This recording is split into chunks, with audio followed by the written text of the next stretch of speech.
नमस्कार दोस्तों, लक्ष्मी ज्ञान साधना चैनल में आपका स्वागत है। पिता के घर में रहने वाली स्त्री कौन सा पाप करती है और उसका फल किसे भोगना पड़ता है, उसके माता पिता को या उसके पति को। दोस्तों, इस विषय में एक प्राचीन कथा का वर्णन पुराणों में किया गया है। आज हम आपको वो महान कथा सुनाने वाले हैं। एक समय की बात है, देवर्षि नारद यमलोक में यमराज से मिलने के लिए जा रहे होते हैं, तो उन्हें यम मार्ग में स्थित नरकों में अनेक स्त्रियां यातनाएं भोगती हुई दिखाई देती हैं, जिसे देखकर देवर्षि को बड़ा विस्मय होता है। उन स्त्रियों का अंग अंग जल रहा था और वो जोर जोर से चीख रही थी, हमने पिता के घर में रहकर घोर पाप किया है, अब हमें इस पाप से मुक्ति कैसे मिलेगी। उन्हें विलाप करते हुए देखकर नारद मुनि यमराज के पास चले जाते हैं। नारद जी को देखकर यमराज उनका स्वागत करते हुए कहते हैं, हे देवर्षि, यमपुरी में आपका स्वागत है। आज किस प्रयोजन से आपका यमपुरी में आगमन हुआ है? आप जरूर ही कोई महत्वपूर्ण समाचार लेकर ही आए होंगे। देवर्षि नारद कहते हैं, हे धर्मराज, आज मैं आपका दर्शन करने के लिए ही आ रहा था, किंतु मैंने यमपुरी के मार्ग में बड़ी ही विचित्र घटना देखी, जिससे मेरे मन में शंका निर्माण हो गई है। कृपया आप मेरी इस शंका का समाधान कीजिए। यमराज कहते हैं, हे देवर्षि, आपके मन में जो भी शंका हो, निसंकोच होकर पूछिए। मैं आपकी शंका का समाधान करने का प्रयास अवश्य करूंगा। फिर देवर्षि कहते हैं, हे धर्मराज, आज जब मैं आपके दर्शन करने के लिए आ रहा था, तभी मैंने नरक में कष्ट भोग रही कुछ स्त्रियों को देखा है। वो जोर जोर से विलाप कर रही थी कि उन्होंने पिता के घर में रहकर घोर पाप किया है। इसीलिए मैं आपके पास यही जानने के लिए आया हूँ कि एक स्त्री पिता के घर में रहकर कौन सा पाप करती है और उस पाप का दंड किसे भोगना पड़ता है। यमराज कहते हैं, हे देवर्षि, आपने उचित ही प्रश्न किया है कि इस प्रश्न के उत्तर में समस्त मानव जाति का कल्याण छिपा हुआ है। आपके प्रश्न का उत्तर देने से पूर्व मैं आपको महाराज कंस के जन्म की कथा सुनाता हूँ। महाराज कंस की कथा के माध्यम से आपकी शंका भी दूर हो जाएगी और समस्त मनुष्य जाति को महत्वपूर्ण ज्ञान की प्राप्ति होगी। इसीलिए आप इस कथा को ध्यान से पूरा सुनिए। जो भी मनुष्य इस कथा का श्रवण करता है, मैं उसके 32 अपराध माफ करता हूँ। देवर्षि कहते हैं, हे धर्मराज, आप इस कथा को अवश्य कहिए। मैं इस कथा को ध्यान पूर्वक सुनूंगा। मैं इस कथा को ध्यान पूर्वक सुनकर इस कथा का प्रचार करूंगा। फिर यमराज देवर्षि को वो कथा सुनाने लगते हैं। हे देवर्षि, 28वें द्वापर युग के आने पर इतिहास घटित होने वाला है। वीरवर नरेश उग्रसेन के यहाँ पर जो घटना घटित होने वाली है, मैं उसी का भूतकाल के रूप में आपके समक्ष वर्णन करता हूँ। माथुर प्रदेश में मथुरा नाम की नगरी है। उस नगरी में उग्रसेन नाम के सम्राट राज्य करते थे। महाराज उग्रसेन बड़े ही पराक्रमी, पूर्ण धर्मों के तत्वज्ञ, बलवान, दानशूर तथा अत्यंत बुद्धिमान थे। महाराज अपनी प्रजा का पालन करने में तत्पर तथा सत्य धर्म का पालन करने वाले थे। उसी समय में विदर्भ नाम के देश सत्यकेतु नाम के प्रसिद्ध राजा राज्य करते थे। राज सत्यकेतु की एक पुत्री थी जिसका नाम पद्मा था, जो अत्यंत सुंदर, सत्य धर्म का पालन करने वाली, गुणवान, चरित्रवान तथा स्त्री के समस्त गुण, सभी गुणों से युक्त थी। जब महाराज ने अपनी पुत्री का विवाह करने का विचार किया और उनके लिए उचित वर खोजने लगे, तो उन्हें उस समय पर महाराज उग्रसेन के समान दूसरा कोई दिखाई नहीं पड़ा। इसीलिए उन्होंने अपनी पुत्री का विवाह उग्रसेन से करा दिया। विवाह के बाद रानी पद्मावती ने महाराज उग्रसेन की बड़ी सेवा की। रानी पद्मावती के स्नेह प्रेम से मथुरा नरेश उग्रसेन मुक्त हो गए और वे पद्मावती को प्राणों से भी अधिक प्रेम करने लगे। वो रानी पद्मावती को साथ लिए बगैर भी भोजन नहीं करते थे। रानी के मुख के दर्शन किए बगैर महाराज को चैन नहीं आता था। महाराज पूरा समय रानी के साथ ही बिताने लगे। महाराज रानी पद्मावती से इतना प्रेम करने लगे कि उसके बिना उसे एक पल के लिए भी दूर नहीं रहा जाता था। उन्हें पद्मावती की मधुर बातें अमृत के समान लगती थी। पद्मावती की मुस्कान से ही महाराज मंत्र मुग्ध हो जाया करते थे। पद्मावती भी महाराज से बहुत अधिक प्रेम करने लगी थी। इस प्रकार से महाराज उग्रसेन और पद्मावती में आपस में प्रेम बहुत अधिक बढ़ गया। फिर कुछ समय बाद महारानी पद्मावती के पिता विदर्भ नरेश केतु को अपनी पुत्री की बड़ी याद आने लगी। पद्मावती की माता भी अपनी पुत्री के दर्शन न होने के कारण अत्यंत दुखी थी। फिर महाराज सत्यकेतु ने महाराज उग्रसेन के पास अपने दूत को भेजा। उस दूत ने मथुरा जाकर महाराज उग्रसेन से शांति पूर्वक कहा, हे महाराज, विदर्भ नरेश ने अपनी पुत्री अपने कुशल मंगल कहलाया है और आपका कुशल समाचार वो पूछ रहे हैं। यदि आपको उनका स्नेह और सम्मान स्वीकार हो तो कृपया आप रानी पद्मावती को उनके यहाँ भेजने की व्यवस्था कर दें। वो अपनी पुत्री को देखना चाहते हैं। उन्हें बहुत दिनों से अपनी पुत्री की याद आ रही है और उनसे मिलने की उनके मन में बहुत इच्छा है। महाराज उग्रसेन ने जब दूत के मुख से ये बात सुनी तो उन्होंने बड़े आदर के साथ महाराज सत्यकेतु की इच्छा का स्वागत किया और अपनी उदारता दिखाते हुए उन्होंने अपनी प्राण प्रिय पत्नी रानी पद्मावती को अपने पिता के यहाँ भेजने का निश्चय किया। महारानी पद्मावती अपने पति के निर्णय से अत्यंत प्रसन्न हुई और अपने पति से आज्ञा लेकर पिता से मिलने के लिए रथ में बैठकर चली गईं। अपने पिता के घर पहुंचकर पद्मावती ने पिता को नमस्कार किया और उनके चरण स्पर्श किए। अपनी पुत्री को देखकर महाराज सत्यकेतु को और उनकी पत्नी को बड़ी प्रसन्नता हुई। फिर पद्मावती अपने पिता के घर में बड़ी ही प्रसन्नता के साथ रहने लगी। वहां अपनी सखियों से मिली। पहले की तरह ही वो वन में घूमने लगी। नदी सरोवर के पास जाकर विचरण करने लगी।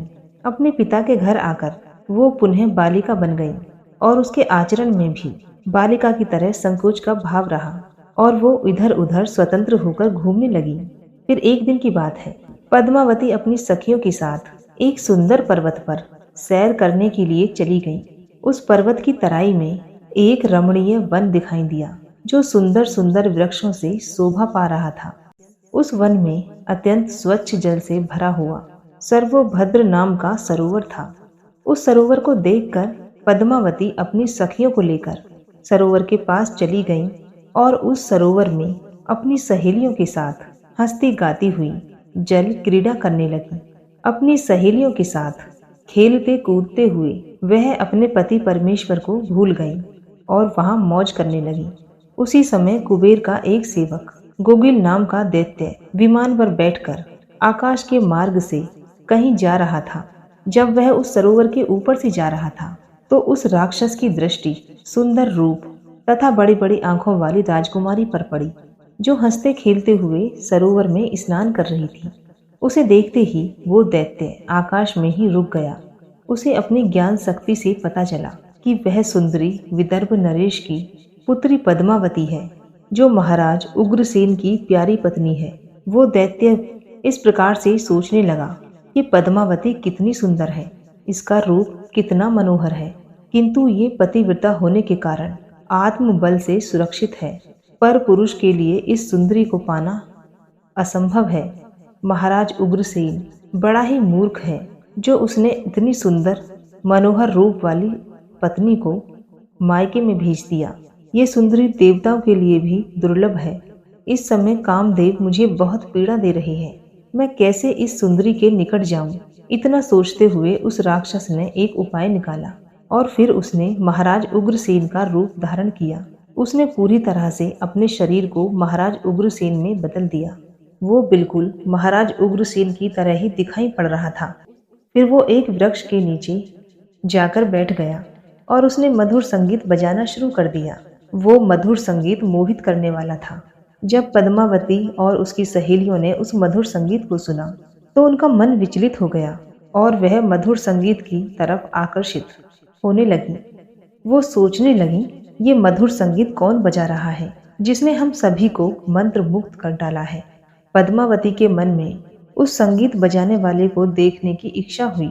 वह उस संगीत का पीछा करते हुए सखियों के साथ जाने लगी तो उसने देखा कि एक वृक्ष के नीचे कोई पुरुष बैठा है जो महाराज उग्रसेन की तरह दिखाई पड़ रहा था।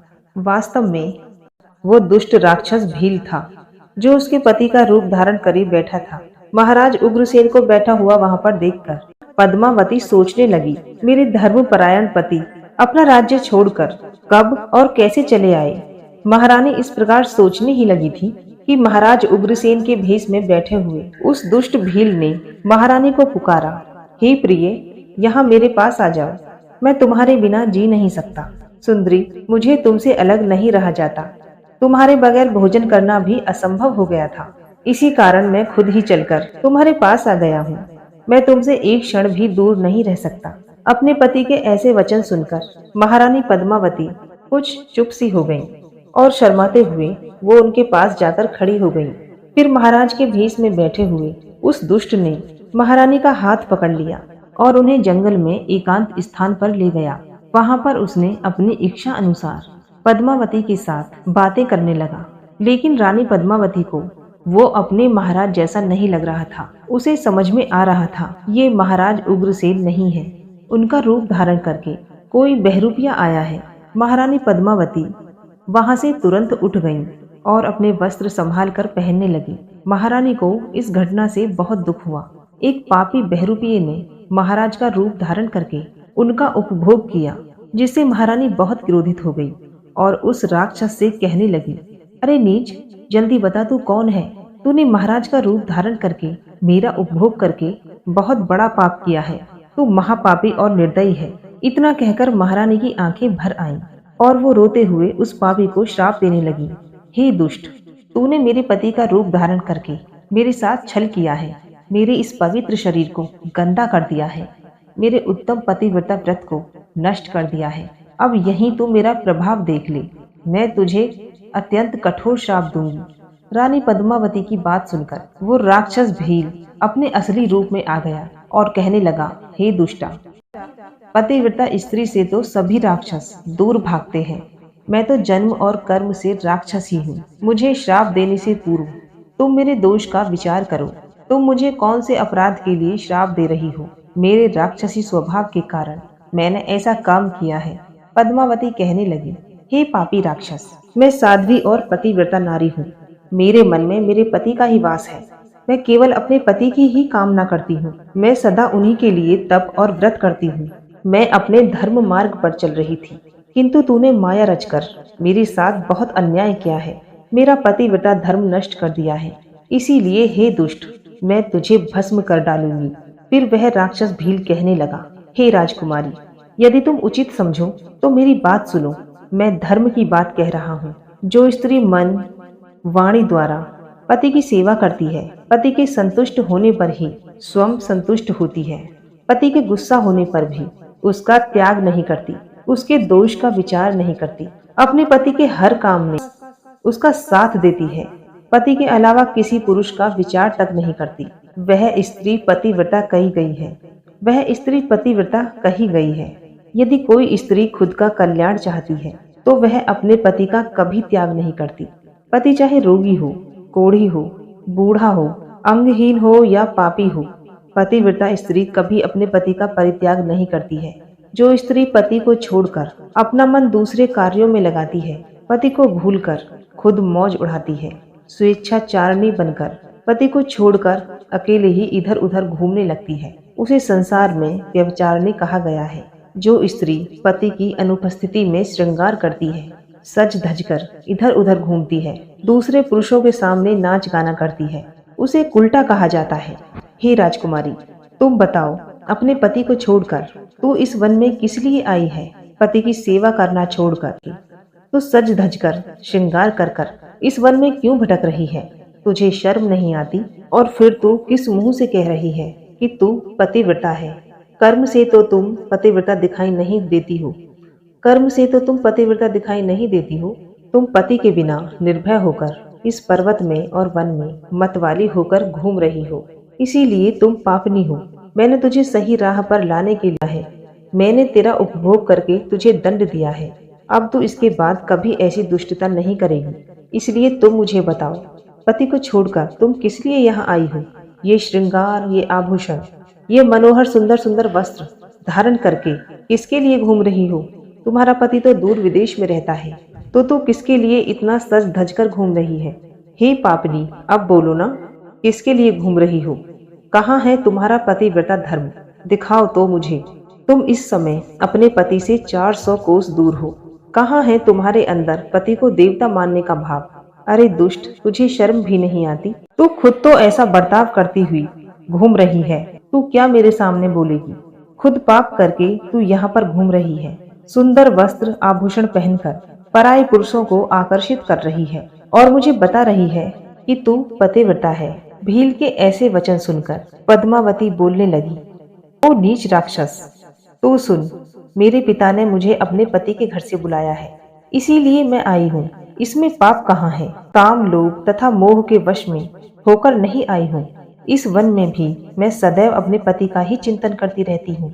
लेकिन हे पापी, तूने मेरे पति का रूप धारण करके मुझे धोखा दिया है।